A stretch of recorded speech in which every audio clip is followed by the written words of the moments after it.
cette paix que l'on cherche sans vraiment la vouloir en vrai.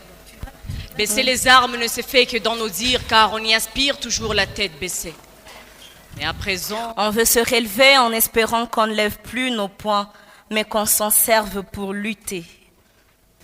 la paix est un concept qui ne doit être véhiculé que par ses idéaux, ces valeurs qui sont en gros l'ensemble des pratiques qui la favorisent, d'où les efforts de paix. Parfois, nous manquons cette atmosphère pacifique, pas parce que nous sommes destinés à vivre sans, mais parce que nous ne la méritons pas encore. Car sans cesse, nous transformons ces valeurs en antivaleurs, ce qui crée ces interminables conflits dont nous sommes encore témoins. D'ailleurs, la diversité en est une preuve concrète. Hunde, Nande, Kumu, Tutsi, Hema. Rega, Est-il vraiment nécessaire que ces différences soient source de conflits, des problèmes. du manque de paix? À l'est du Congo, les conflits sont devenus un mode de vie. La population qui subit ces massacres a fini par perdre espoir et affirmer que la paix n'existera jamais. À Goma, en mai 2021, nous avons assisté à une animosité entre les Kumu et les Nandé. Ils sont tués par de machettes. Est-ce une recherche de paix ou de pouvoir? Ne sont-ils pas fils d'une même mère, la RDC? Martin Luther King a dit: nous devons apprendre à vivre comme des frères, sinon nous allons tous mourir comme des imbéciles. À Beni, depuis novembre de l'an dernier, on a enregistré plus de 200 morts, Plus de 200 victimes privées de leur vie. plus de 200 citoyens que la société a perdus Plus de 200 humains que la terre a repris involontairement et brutalement. brutalement. 250 enfants et plus sont restés orphelins, abrités dans un orphelinat à Kasindi. Jour et nuit, ils vivent dans la souffrance et la tristesse. Pas de matelas, Pas d'accès aux cours. pas de bonne alimentation. Leurs familles ont été exterminées et leurs maisons incendiées. On peut dire que leur survie est un miracle. En août 2021, une dizaine de femmes ont été tuées dans le village de Kainama. Des mères égorgées, violées, éventrées en présence de leurs enfants. Mais à quelle postérité l'avenir fera face? Comment peut-on prétendre aider les pauvres citoyens en leur offrant une sécurité permanente alors qu'on n'est jamais là au moment opportun? Et cela crée un second conflit entre la population et les personnes censées la protéger. Comme on le sait tous, l'intervention vient toujours en retard. Ne croyons-nous pas que nous sommes censés veiller sur nous-mêmes, les uns sur les autres? Mais avec cette haine, comment cela est-il possible? Avec ce tribalisme, comment cela pourra-t-il se réaliser? Dans l'histoire du Congo, nous sommes le plus mauvais personnage. Tous ces cris des pleurs de tristesse de nos frères tiennent mon cœur en otage.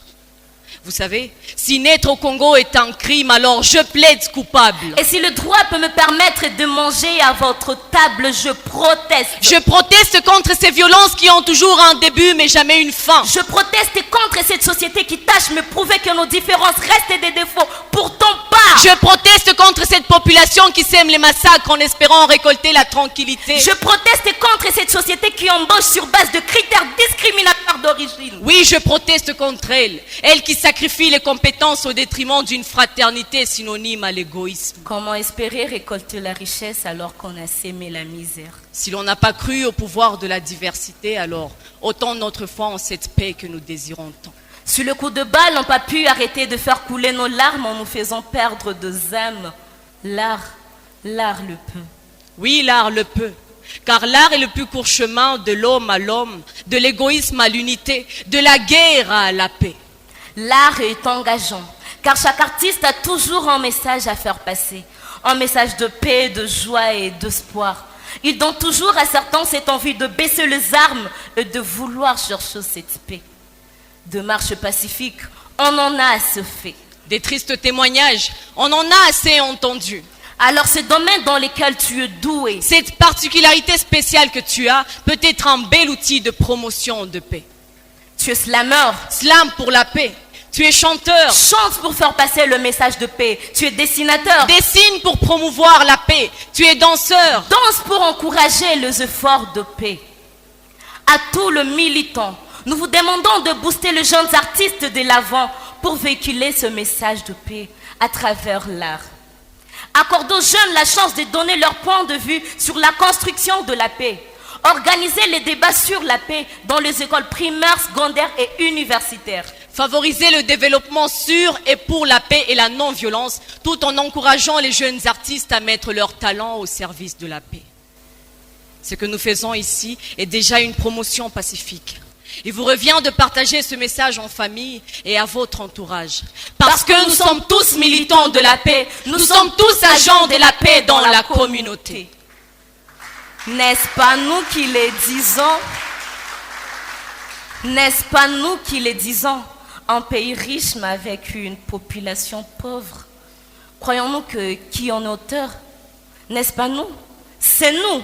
Nous sommes auteurs de notre souffrance. Nous sommes auteurs de notre misère. Nous sommes auteurs de notre pauvreté. C'est fortifiant, décevant, étonnant et triste. En dépit de toutes nos richesses, nous sommes parmi les pays ayant un PIB le plus bas au monde.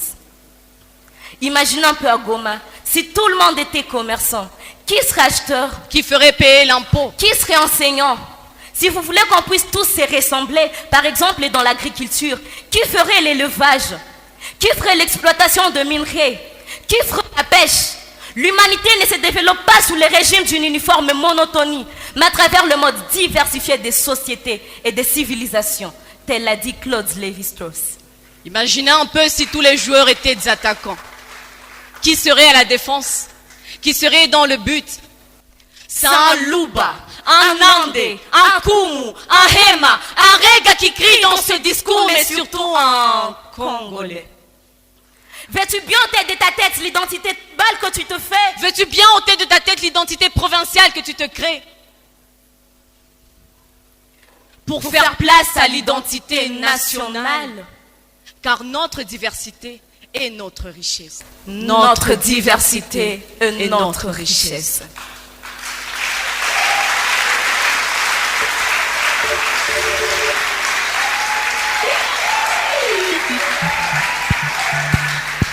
Nous voulons d'une paix qui se vit et non qui se réclame ou s'émendie. D'ailleurs, Suzanne Taylor l'a dit. À chaque crise correspond un message. Les crises sont des moyens pour la nature d'imposer un changement, de briser les anciennes cultures, de se libérer de mauvaises habitudes, de sorte que quelque chose de neuf et de meilleur voit le monde. Merci.